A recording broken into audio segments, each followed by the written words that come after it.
city and in the territory on west, there's just one way to handle the killers and the spoilers, and that's with a U.S. Marshal and the smell of gun smoke.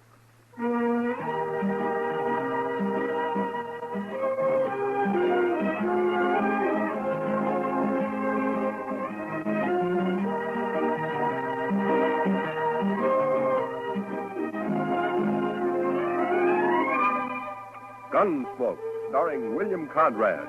The story of the violence that moved west with young America. The story of a man who moved with it. Matt Dillon, United States Marshal.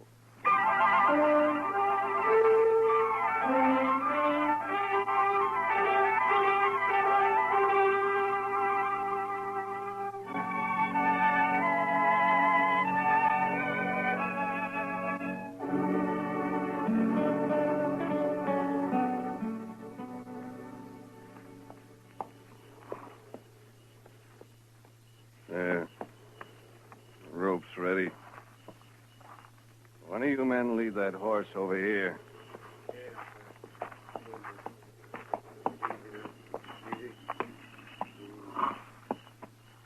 All right. Let me get this noose around your dirty neck, and you'll be swinging in no time. There. Not too tight, is it? I wouldn't want you to be uncomfortable. That's enough of that, Cam. What? Who said that? I did. I said it. Rice Stewart. What's the matter, you turning yellow? Get this over with, Cam. Why devil him? If that's what he is, that's why. Shut up. I'll take care of you in a minute. Rice, you got anything against my hanging this murderer? Just don't devil him, that's all. Get it over with. I'll do it my way. It's my brother he shot, isn't it? And in the back, too.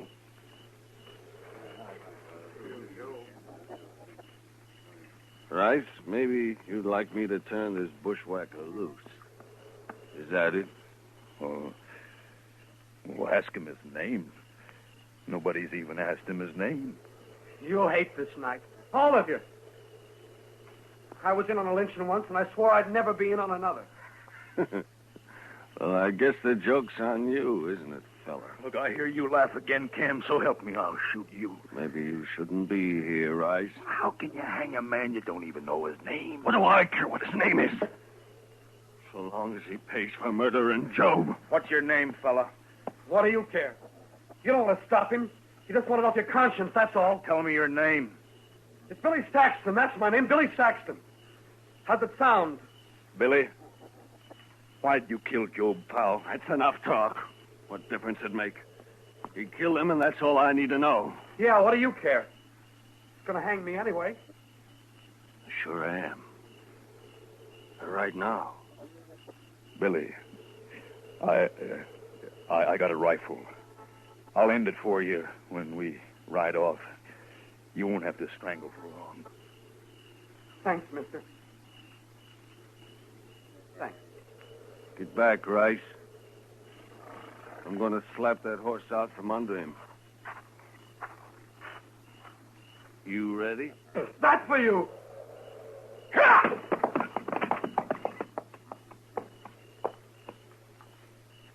Let's go, men.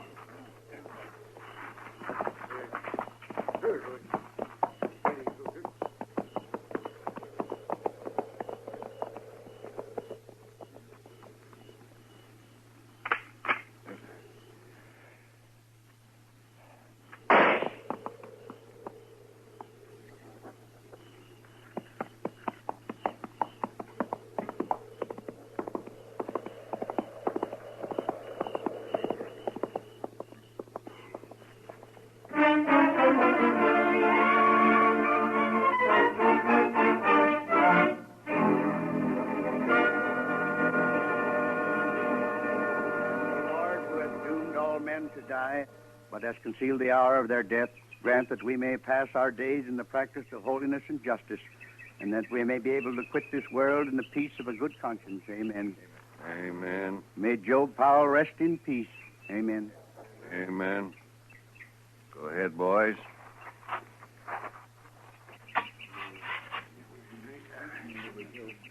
Thank you. Good morning, Cam. I'm sorry to hear about Job. You're late for the burial, Marshal. Well, I was out at Fort Dodge last night. Just heard about it this morning. Preacher? We are in the valley of the shadow of death, Marshal Dillon. Well, if you're all through here now, I wonder if you'd read a few prayers over another man. We got him in a grave just over the hill way. Another man? Man is born into trouble as the sparks fly upward. Job 5:7. Who was this man, Marshal? How'd he die? He was murdered last night. I didn't hear about any murder outside of Job here. Where was this shooting, Marshal? It wasn't a shooting. It was a lynching. I just buried my brother, Marshal. Billy Saxton shot him in the back. Aren't you using the word murder a little loose around here? Only the law can hang a man without it being murder, Cam. The law's too slow sometimes. You know something about this? All I say is that he shot my brother and he deserved hanging. Hanging, maybe. Lynching's a different matter. What difference it make? He got what was coming to him. He had a fair trial coming to him, like any man.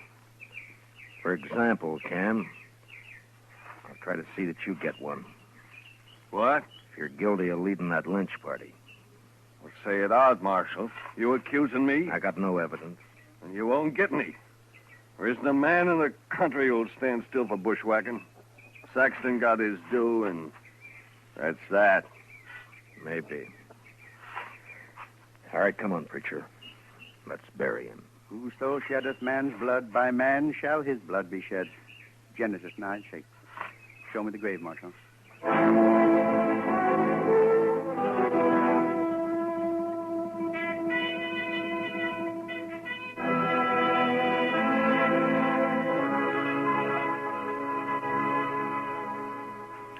Why don't you just arrest Cam Powell, Mr. Dillon? Yeah, he won't admit anything, Chester, and I can't find a witness. Must be somebody who'll talk. Cam's a bigger man than ever now, with Job dead. The others don't want to cross him. Mm-hmm. He owns a lot of land, all right. And Job also owned a piece of the bank. Cam will get that now. Ranchers always need money, so they won't talk. Yes, and maybe they're ashamed, too, Mr. Dillon. Yeah, maybe. I saw lynching once, and not a man there could look in the eye for a long time afterwards. You weren't in on it, were you, Chester? Oh, my gracious, no, Mr. Dillon. I was just a small boy. That was back in Waco. They hung a cousin of mine there. Oh? Why? Well, sir, it's kind of hard to explain. He was about as honest a fellow as I ever knew, outside of some loose notions about other people's cattle. But, Mr. Dillon, I just don't believe that struck him as stealing. Why not? Well, because there wasn't anything personal about it, if you know what I mean. Well, I don't, but maybe you can explain it to me. Well, sir, it's just that there was all those cattle running loose on the plains, and I guess they seemed like a natural part of the landscape to him. He figured anybody could own them. Your cousin wasn't very bright, was he, Chester? I didn't know him well enough to say, Mr. Dillon. But anyway, they shouldn't have lynched him. No, they shouldn't have. And nobody's going to get by with lynching around Dodge if I have anything to do with it. No, sir. I heard Billy Saxton was at the Texas Trail last night. Maybe I can start there. He sure must have hated Job to kill him like that, Mr. Dillon. Yeah. I'll be back later, Chester. Yes, sir, Mr. Dillon.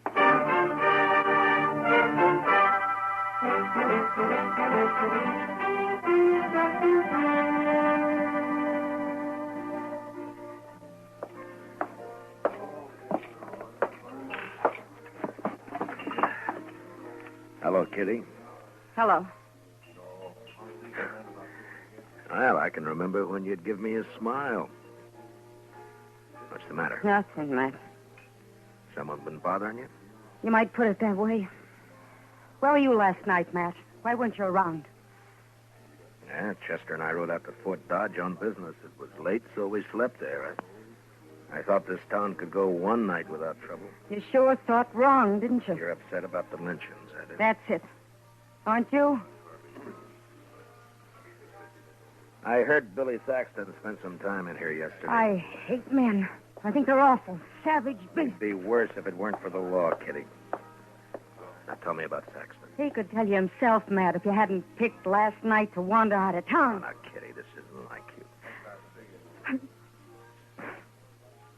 you. I'm sorry, Matt. He seemed like such a nice kid. Where was he from? I never heard of him around here before. The Dakotas, somewhere. He was just a cow puncher, looking for a job. No more a gunman than I am. No, you can't be sure, Kitty. He say he'd ever been in Texas? The Powells came from Texas, didn't they? Amarillo. Well, he never mentioned Texas one way or the other. What'd he talk about? Horses, mostly. How he'd like to have a little spread of his own someday. And a woman. I see. And he talked nice about it. He wasn't like these hard cases around here. Anything else? Cam Powell was in this morning. Told me not to talk about Billy, especially to you. No? What'd you say? I told him I'm not afraid of him, but maybe you are, so why didn't he warn you against talking to me? That pleasing? I also told him if I was a man, I'd kill him. Who else was in on it, Kitty? I don't know. One thing, though. Rice Stewart came in here last night. Must have been afterwards. He sat over there in that corner and got drunk all by himself. Real drunk. Not like Rice. No, but maybe he was in on it and couldn't stand himself afterwards. Maybe that's why he had to get drunk. Well, I'll go see him. Anyone who was there would be in trouble, too. Wouldn't they, Matt? Yeah. But I have a feeling Cam really headed this thing, and if I can prove it, I'll have him up for murder. I'll keep my ears open, Matt. Thank you, Kitty. I think I'll ride out to the Stewart Ranch. Rice isn't a man who can lie with much conviction. Good luck, Matt. Yeah, I'll see you later.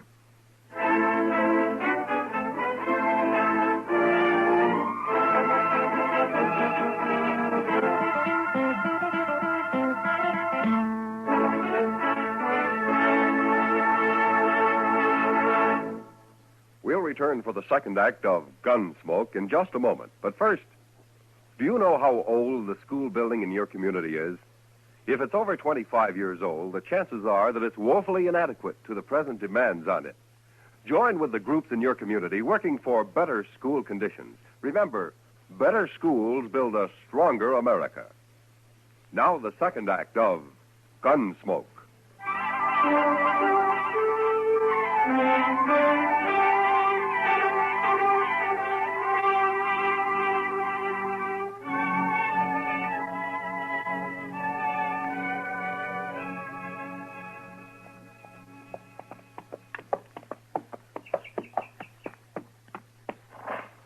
Hello? Anybody around? Get down, Marshal. I'm coming out of the sun. Well, thank you, Miss Stewart. Got a pot of coffee on the stove, Marshal. Oh, thank you, ma'am, but I'd like to find Rice first. Anything wrong, Marshal? No, I'd just like to talk to him. Rice come home real late last night. He was awful drunk. First time in years. If you'll forgive me, Miss Stewart, I'd better find him. All right. Guess I'd rather Rice told me about it himself. Must be something up. Cam Powell was by earlier. Hasn't been around in months. Where'd you say Rice was, ma'am? Hasn't strayed far from the house today. Keeps coming in for coffee. Think he's drunk a gallon already. Well, I'll be back for some myself in a little while. Sure, Marshal.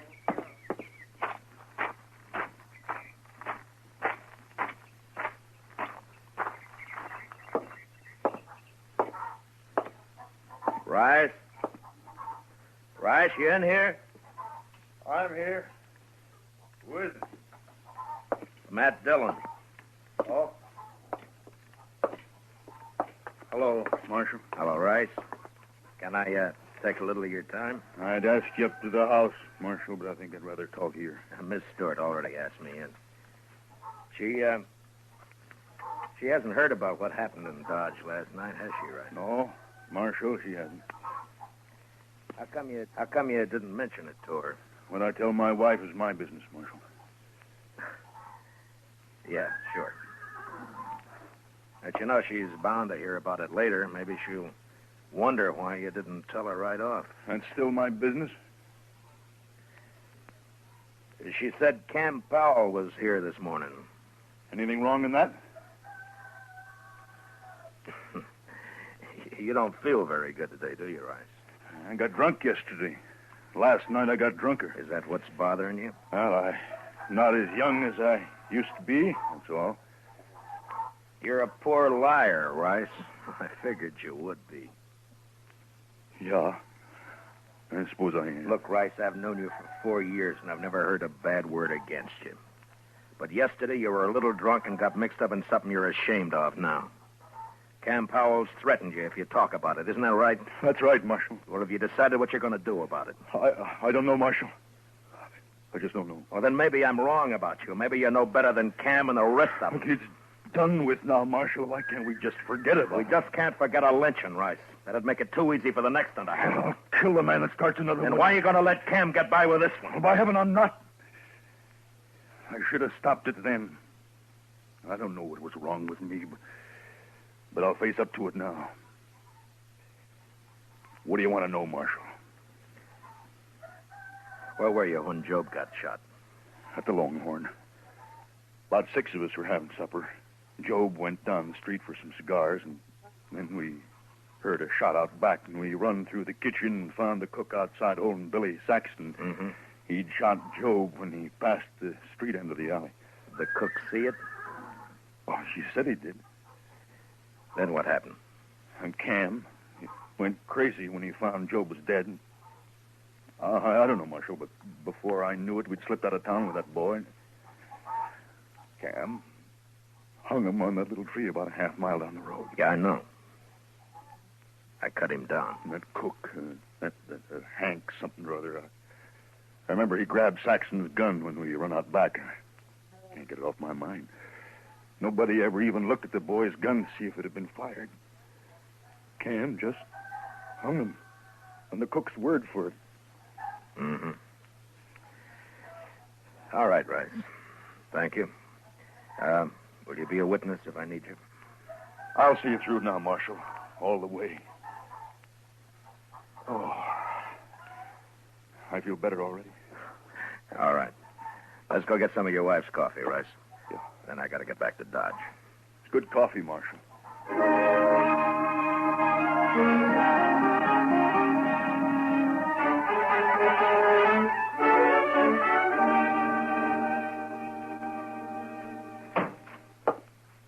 Chester?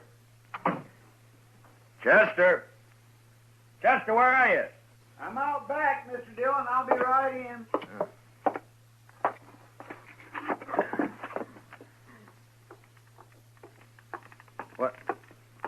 What's that you've got all over you? Paint, Mr. Dillon. White paint. Paint? Well, where'd you get it? Now, what are you up to now, Chester? I sent St. Louis for it, sir. I thought it'd be a good idea to make the hitching rail out back all white. Well, what for?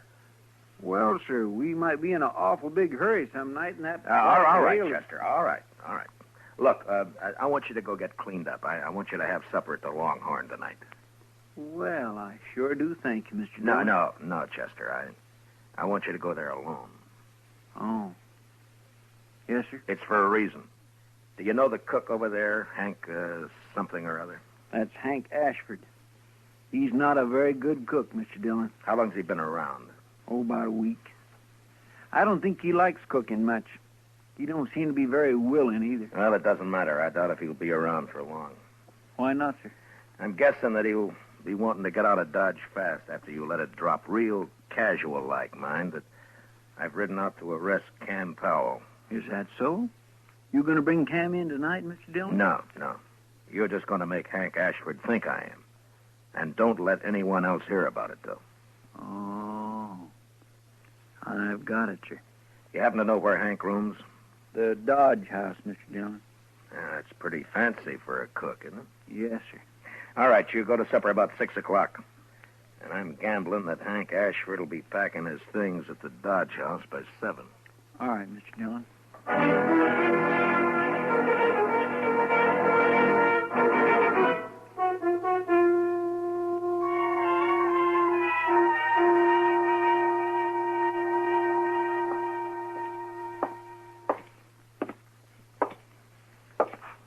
Oh, evening, Marshal. Evening, John.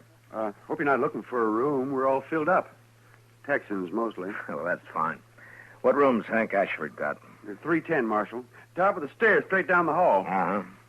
Hey, you been up to anything? Looked to be in a mite of a hurry when he come in. He's here now? Went upstairs just a couple of minutes ago. Yeah. Something up, Marshal?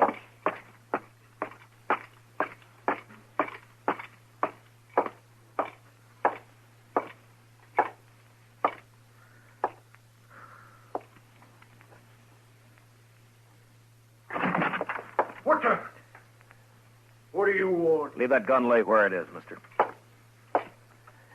Here, I'll just put it in my belt. Less likely to get you in trouble that way. You're the marshal, ain't you? You leaving town, Hank? Yeah, I am. Why? I'm tired of cooking, that's why. You got Billy Saxton's gun up here, Hank? What? Or shall I tear your stuff apart and find it myself? No, it's in that drawer there. Yeah. But I wasn't at that lynching, Marshal. I can prove I wasn't. Yeah, I'm sure you weren't.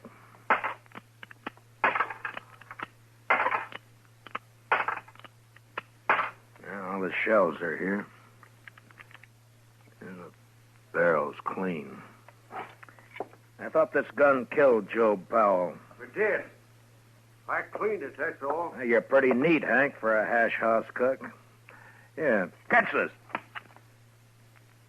Now what? And you handle that gun pretty well, too, for a cook. Look at the way you're holding it now. I don't want that gun. What are you trying to prove, Marshal? You're a gunfighter, not a cook, Hank. All right, Marshal. I used to handle a gun, but I'm looking for the peaceful life now. Any law against a man changing? No, but you're under arrest anyway. What for? I'll think of something. Let's go.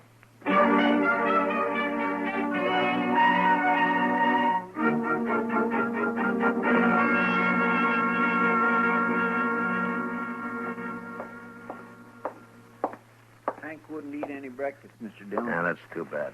He says he won't be here long anyway. They all say that, don't they? Yeah, he may be right.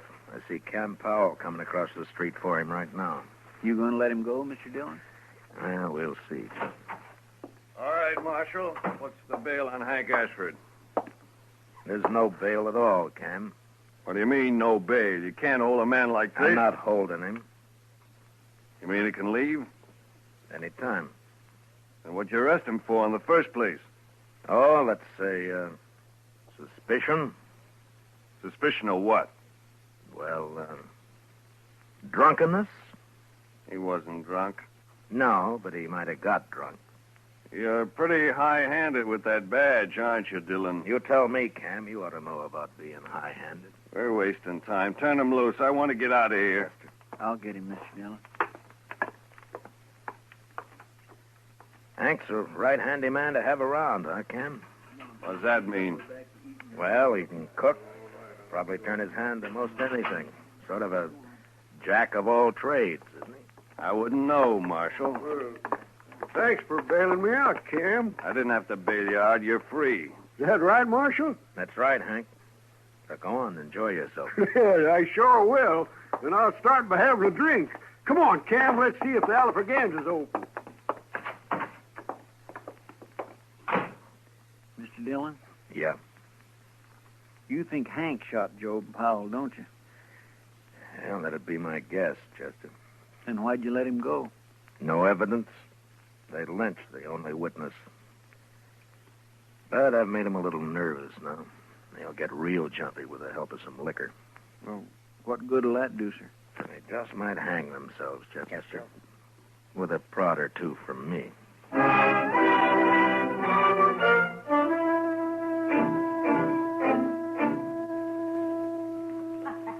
Well, come on, let's Yeah. Are you still here, gentlemen? May I buy you a drink? What are you doing here, Marshal? Why do you want to buy us a drink? Bartender, Dillon, give me that bottle there, will you? Kim, I don't like this. Let's get out of here. Wait a minute, Hank. I'm too big a man in Dodge to get pushed around by any marshal. I just want you to have one drink before you leave, gentlemen. Yeah? Just one. For you, Cam. And for you... Thanks. Yeah. Well, gentlemen, here's to, may he rest in peace, Billy Saxton. You looking for trouble, Marshal? You're the one who's got trouble, Hank. What do you mean? You turned me loose yourself. Yeah, I know. But what about Cam here? What? You think Cam's going to let you go after everything you've told me? What'd you tell him, Hank? Nothing. He's lying. I told him nothing. And what are you talking about, Marshal? Just that I've got about all the evidence I need, Cam. Won't you ask Hank? He can tell you. Go on. Hank, if you cross me, I'll see you die for it. You believe him, do you? Well, go ahead. You didn't have the guts to shoot your brother yourself. Shut up. Who are you going to hire to shoot Shut me? up, blast you. Shut me up. Shut You're me drunk, up. man. Use your head. You got us in enough trouble already. I have. If you'd let me shoot that boy when he stumbled on me, would have been it, all right. stop it, stop you may it. be rich, Cam, but you sure ain't smart. I'm going to kill you, Hank. Well, draw on me and I'll have 2 pals tomorrow. All right, hold it, both of you. We've heard enough. Well, there you are, Hank. Marshal's heard all he needs. You're done for now. Yeah? Well, I shot a marshal in Trinidad once. Don't see why I can't shoot one in Dodge. Don't try it, Hank. Why not, Marshal?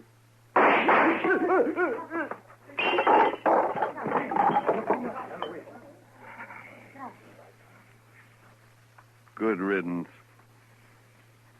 You're under arrest, Cam. Hank shot Job Marshals. You heard him say so. I heard him. But I'm still interested in who murdered Billy Saxton. And you're right back where you started, Marshal. Seems nobody knows about that lynching. I know about it. Right stood. I'm not proud of it, but I was there. I witnessed the whole thing. I'll take your gun now, Cam. I guess you win, Marshal. Nobody wins this time, Cam. Now, maybe the next time anybody gets an idea about lynching a man around here, they'll think twice. Now, you lead the way.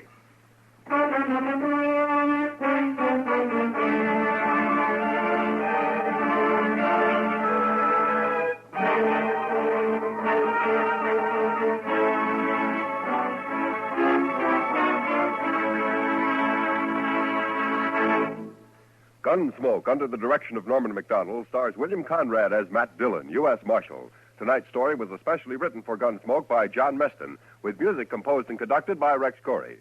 Featured in tonight's cast were Paul Dubov, John Daner, and Tom Tully, with Joan Danton, Ralph Moody, and Lee Millar. Parley Bear is Chester, and Georgia Ellis is Kitty. Join us again next week as Matt Dillon, U.S. Marshal, fights to bring law and order out of the wild violence of the West in Gunsmoke. This is the CBS Radio Network.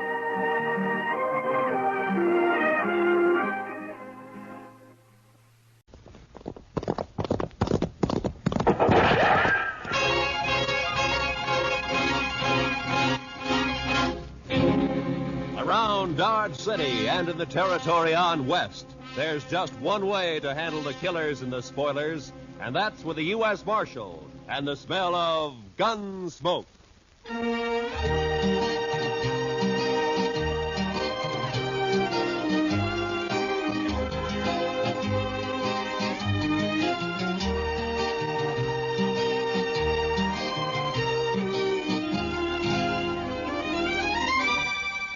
Gunsmoke, starring William Conrad. The story of the violence that moved west with young America. The story of a man who moved with it. Matt Dillon, United States Marshal.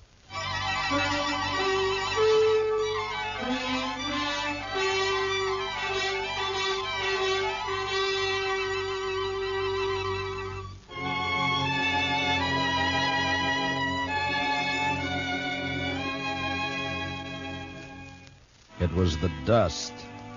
The heat was bad enough in Dodge City, but out on the plain, it was the dust. The sun was a burning red-brown chip in the sky, and the sweat on a man never had a chance to drop. It was blotted and dried with dust. Doc, Chester, and I had ridden to old man Gore's place 10 miles out. He'd had some trouble with one of the hands. Fellow had gone loco with liquor and had been shooting up the cattle. We found him, stripped naked nearby on his haunches, crying, drunk over a parched water hole. Doc had got him to bed and fixed him up some. And now we were heading back for Dodge. Darn horse.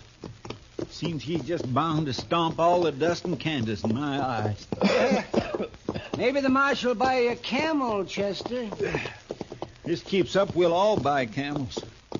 I remember the time back in Waco when I was just Doc, a small... Chester, boy. You see something ahead on the side of the trail there? Yeah, maybe. It looks like some poor calf strayed off and dropped. I don't think so. It looks like a man. Come on.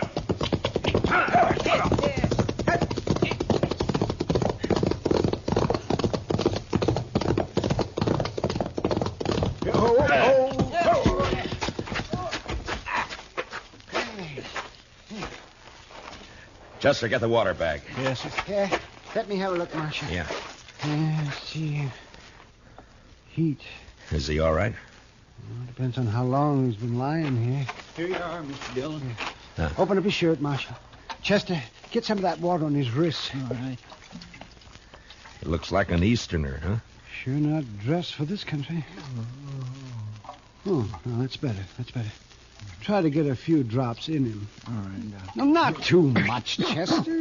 Not in his nose, Chester, his mouth. Well, my gracious, I'm sorry, Mr. Dillon, but he moved his head. It's not so easy to hear. Look, he's awake. You're all right, mister. Just take it easy for a bit now. Oh, that this too solid flesh would melt, thaw, and resolve itself into a dew. What did he say? Oh, it's out of his head, Chester. For this relief, much thanks. Forget it. Chester, get around the other side and shade him from the sun. Yes, sir. The sun. I begin to be weary of the sun. I don't blame you. What happened? My wagon shed a wheel, I fear, along the high road. I know not where I am. You're about 4 miles out of Dodge City. Kansas. Kansas. I would give all my fame for a pot of ale and safety. We better get him to town quick. He's in a bad way. He's delirious. You think you can make it on a horse? We'll take him into Dodge.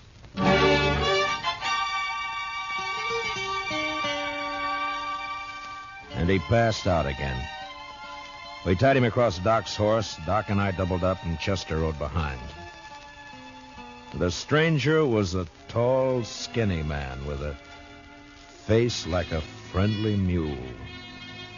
Big hands and thin wrists stretched out from his sleeves. He had no papers on him, nothing. And until he woke up, we wouldn't even know his name. Doc settled him down in the back of his place, and he was still asleep when Chester and I rode out to where we figured he'd left his wagon. Wasn't hard to see when we found it. What color wagon would you call that, Mr. Dillon? Puce, Chester. Puce. I guess so. Seems to be some writing on the side there. Yeah. Oh, Irving Henry, Thespian supreme, disciple of the immortal bard. I should have known he was a religious man. He's an actor, Chester, the immortal bard. Shakespeare, William Shakespeare, wrote plays, poems.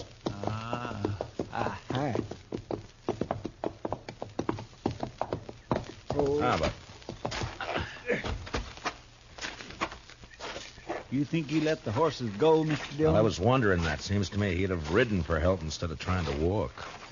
Horses couldn't have got out of the harness themselves. Let's take a look at the wheel. I wish we could wait till the sun goes down. It's going to be awful hot work, Mr. Dillon.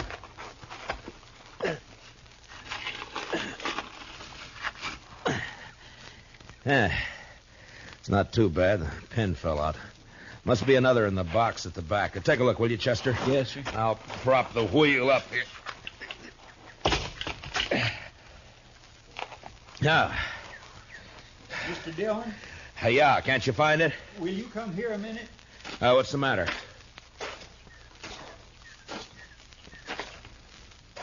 Take a look in there. It took a second or two to get used to the darkness inside the wagon. And then I saw the hand sticking out from behind the trunk. You didn't have to be the doc to know that it was a dead hand. The body was of a man about 40. He was dirty. And in a greasy, torn waistcoat, I found a pocketbook with his name. Sam Matchett. And that was all. Below his left shoulder and his back was a patch of dried blood. And in the middle, a bullet hole. We got the wagon wheel on, hitched up our horses, and drove into Dodge.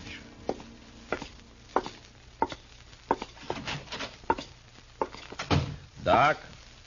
Oh, that's you, Marshal. Yeah. Yeah, I'll be right out. All right. Get that fella's wagon fixed up? Yeah, I brought it in. Is he awake? Oh, I haven't looked in the last half hour. I was making coffee. You want some? No, thanks. Oh, it's a funny thing about coffee. When it's hot weather like this, drink it scalded and it makes you feel cooler outside. Look, Doc, I got to see that fellow. I want to ask him a couple of questions. Oh, that's so? I found a dead man in the back of his wagon. You don't say. You better take a look. Chester's bringing him in the side. Oh, sure. You want to go on back? Yeah, thanks, Doc.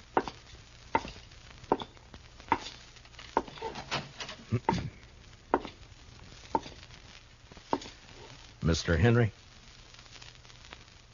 Mr. Henry, wake up. Yes, what? Oh. Your name, Irving Henry? Oh, Irving Henry. What is this place? Now, you got to listen to me for a minute. We found your wagon. Ah? Did you let the horses go before you sat on your own? Of course. I could not let them remain to die. Well, how come you didn't take one to ride? I have a loathing of horses. I cannot bear one under my body. There is a carafe of water beside the bed. Would you be good enough, Mr. Dillon, Matt Dillon. I'm the marshal here in Dodge City. Here you are. Oh, my thanks. Now, what were you doing with a dead man in your wagon, Mr. Henry? A dead man? A dead man shot in the back, lying in your wagon. This is very midsummer madness. I won't argue about that, but I'll thank you to answer my question. But it is impossible. It isn't true. I say it is. You lie on your throat if you say that I'm any other than an honest man. Look, mister, I didn't say you weren't honest. You're an actor.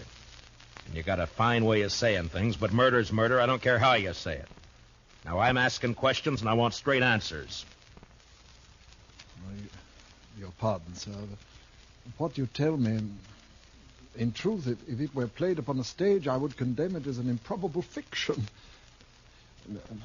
I swear to you, I know nothing of a body. Did you come through Hayes City? Yes. Do you know a man there called Sam Matchett?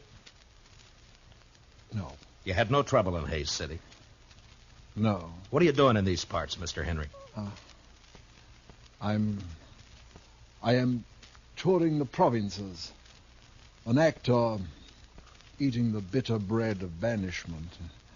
And my talents are not taken for their worth in the East. And therefore, I bring the immortal bard to the hinterlands. And now, sir, that the interview is ended, pray give me leave to depart. I'm sorry, I can't do that. You'll have to stay until we get this thing cleared up. Mr. Dillon, Doc would like to see you. All right, Chester. Stay here with Mr. Henry, will you? Well, sure, Mr. Dillon, sure. How are you feeling by now, Mr. Henry? Would you like some more water? These evil manners live in brass. Doc? Right here, Marshal. What'd you find? Well, there's one thing. This man didn't die right away. I mean, not right when he was shot. Is that so? No. More likely bled to death. Inside. Uh-huh. You think he might have been able to climb up in the wagon after he was shot? He might. There's another thing. Yeah? You see the way he's dressed? Now, you take a look at that. Help! Come on, Doc. Chester. What's the matter with him? Chester. My gun when I was pouring him some water, Mr. Dillon. He must have gone through the window, Marshal. I tried to get it back. It went off. Take care of Chester, Doc. I'm going after him.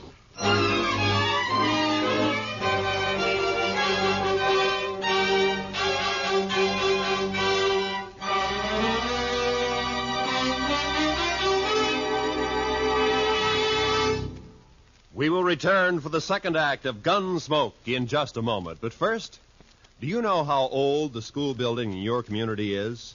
If it's over 25 years old, the chances are that it's woefully inadequate to the present demands on it. Certainly thousands of schools all over America are unable to meet the needs of a greatly increased enrollment. And all our school children will suffer unless all of us work actively to improve conditions. Join with the groups in your community working for better school conditions. Remember, better schools build a stronger America. Now, the second act of Gunsmoke.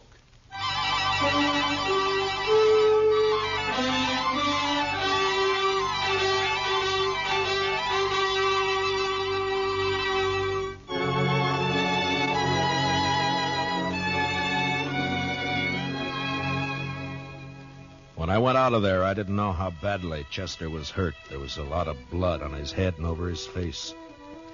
It was nearly dark outside, and the street was empty. It was supper time. I could see the women through the windows getting food ready. The kids were inside, too. Sure looked peaceful. But with Henry out with a gun, well, that wasn't a good thing to have running around loose in Dodge.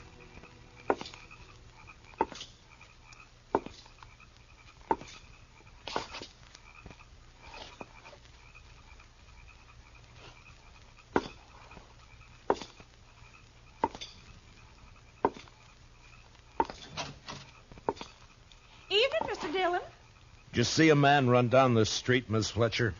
Well, no. Well, you better get inside and lock your door. Don't come out again. There's a killer loose.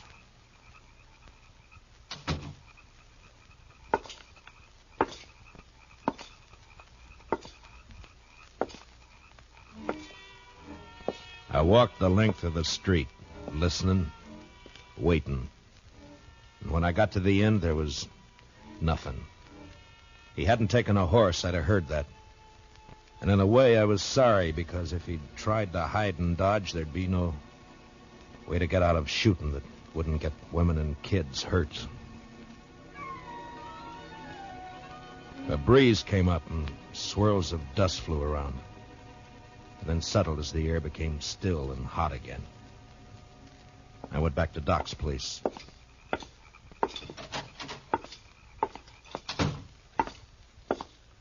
Oh, did you find him, Marshal? No. How's Chester? Oh, I'm fine, Mr. Dillon. Just creased my head. More mess than hurt. Oh, good, Chester. Look, you want to go home or you want to work? I want to work. All right. Go down to the office, get yourself another gun, and round up some men. Many as you can. As long as Henry stays in town, we're in trouble. Now, keep your eyes open. Meet me back here. Yes, sir, Mr. Dillon. Take my gun with you, and if you see him, watch out. All right, now get going. Yes, sir. Now, Doc, I'm going to have to make you a deputy, too. Well, maybe instead of digging out bullets, I'll be putting some in. It's not funny, Doc. Now, come on. All right, we'll start here. I'll take this side, you take the other. Get the men to go through their houses and tell them to look for their horses. Tell them what's happening. By 10 o'clock that night, as far as we could tell, Henry hadn't left town. There were plenty of places for him to hide, though. We had 50 men out searching. Chester and I were working along back of the express office. There were a couple of houses there we hadn't covered. You wouldn't think a man like that'd be a killer, now would you, Mr. Dillon? I never saw a man yet couldn't be, Chester. Depends on your reasons for killing, I guess. Now, let's take a look behind these boxes. Huh?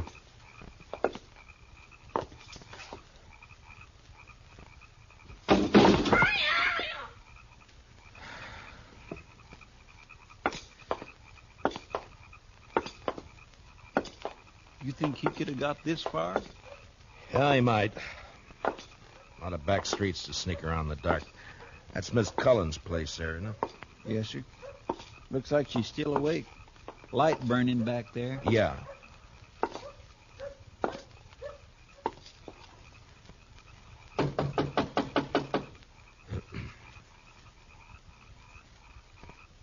Seem a bit cooler to you tonight, Mr. Dillon? Yeah, a bit.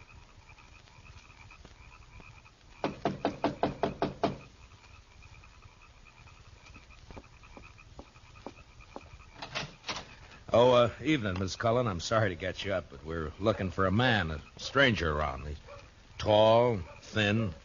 You seen anyone about tonight? No. No, I haven't. How's the kids? Oh, they're fine. Thank you, Mr. Dillon. Fine. Uh-huh.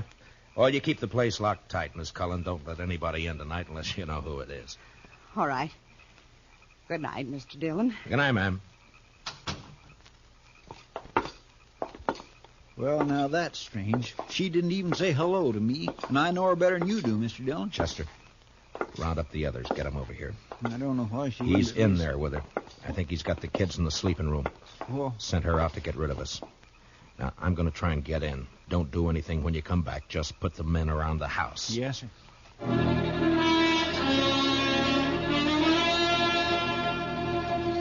I'd seen Miss Cullen make a move with her head, and her eyes said the rest. When I told her to lock up, I shook my head, and I hoped she understood. I wanted that front door to stay open.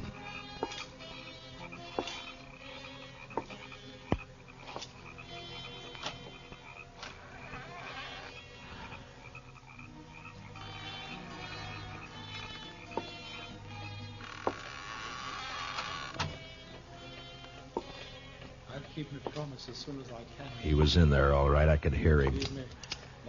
I wanted him alive, but I wasn't going to risk hurt to Miss Cullen or the kids getting him. Please, I did what you asked. Don't hurt the children, please. They will never know this night. And in the morning, when they're awake... What's that?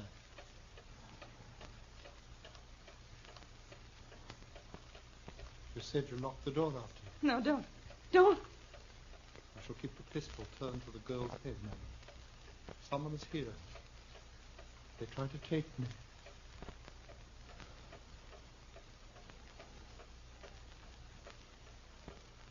Who is it? Who?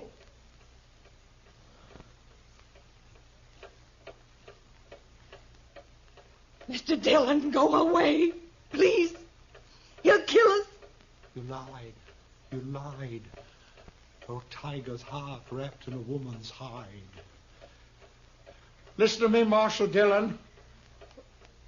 Throw your pistol in here, and then come in with your hands before you. I have no stomach for child killing, but I will not hesitate to do so.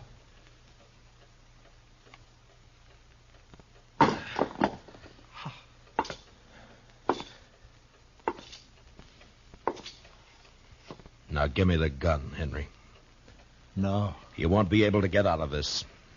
I must. There is living to be done. You know, that fancy talk isn't going to help either. Now, why don't you climb down? What happened to Matchett? Nothing happened to Match. Why'd you kill him? I didn't. In 5 minutes or less, there'll be 50 men or more around here. Now, what are you going to do? I don't know. If you didn't kill Matchett, you'll get a chance. I'll see to that. There's no use going on this way. Give me the gun. I cannot. It is my prop of salvation. No gun is salvation to anybody. Put it down. You must tell the men to go away, Marshal Dillon. I'll have to take one of these children with me for my protection. No! Shed a tear for me, madam. I have the greater need. You do a lot of talking, mister. I'd like to see you turn the gun away from that kid's head. That'd take more than talk, wouldn't it, though? I have no skill with such a weapon. Why should I match with you? I want to live. You're going about it the wrong way. The smallest worm will turn, being trod upon. Meaning? You gave me no choice when you brought me here. Would have been better to have left me lying in the dust. You don't understand. You don't know. Well, why don't you tell me? What good would it do? It depends.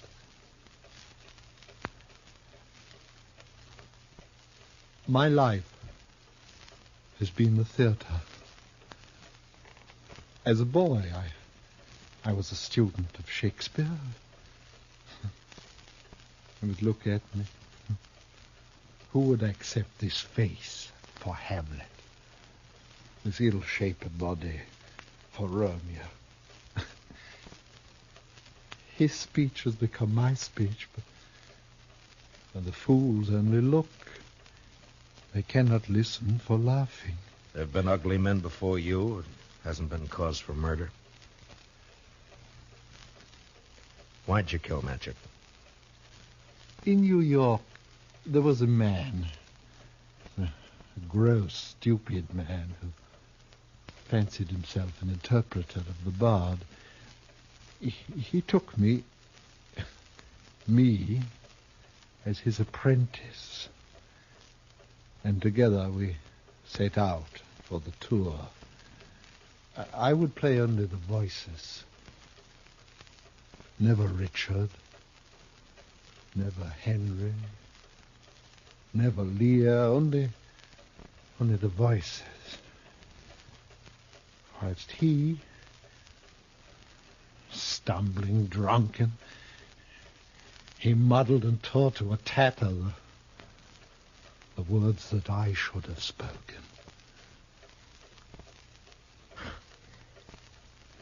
You killed a man because you wanted to play a hero? How easily murder is discovered. Yeah, sometimes, I guess. It was yesterday. We were leaving Hayes City. We'd played there for 2 days, and it made me a laughing stock. It was night, and he became drunk and threatened to leave me in the next town. I made him stop the wagon, and taking up a pistol, I shot him. He did not die at first, and when I saw what I had done, I wanted him to live. And I put him into the wagon, and I drove on, hoping to find a doctor. Then, as the night passed, I saw that he had died. And I was afraid. The wagon broke down? Yes, I put my purse into his clothes and took his name for mine. How I've hated the name of Sam Matchett. But you wouldn't understand. I wouldn't? Well, what now? I want to live. I want my chance. You've done a murder. I can't let you go. You know that. Don't make it harder. I lost my husband 2 years ago. I know what it is to be alone. You've been alone, haven't you? I'm sorry. But you killed someone. We may pity, though not pardon, dear. I'm going now, Marshal. If you walk out of there with your gun, you're a dead man. Death's a great disguiser. I must have my chance. Don't do it, Matchett. There'll be killing. Madam, forgive me. I would not have harmed your children. Matchett, put down your gun. Let me go my way. Please. There are a lot of men waiting for you out there, Matchett. You know what'll happen if you open the door.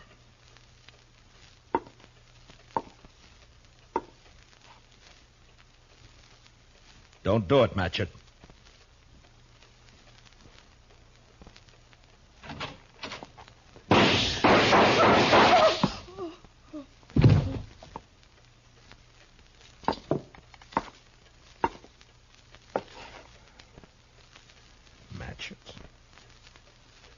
Sleep, perchance to dream.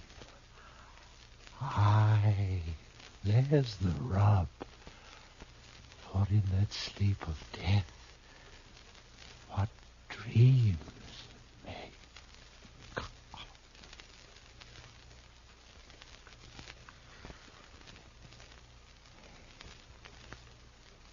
Matchett.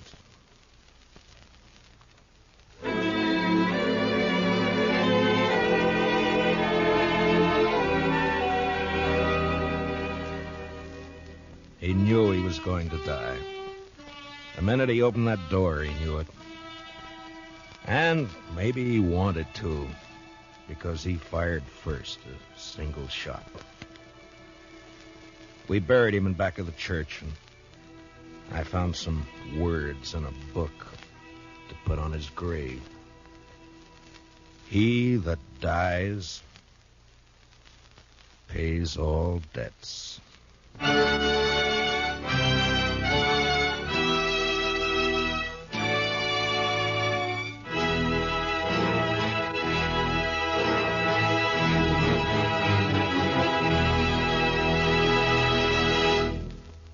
Gunsmoke, under the direction of Norman MacDonald, stars William Conrad as Matt Dillon, U.S. Marshal. Tonight's story was specially written for Gunsmoke by Anthony Ellis, with music composed and conducted by Rex Corey. Hans Conried was featured as Henry, with Mary Lansing as Mrs. Cullen. Parley Bear as Chester, and Howard McNear as Doc. Join us again next week as Matt Dillon, U.S. Marshal, fights to bring law and order out of the wild violence of the West in Gunsmoke.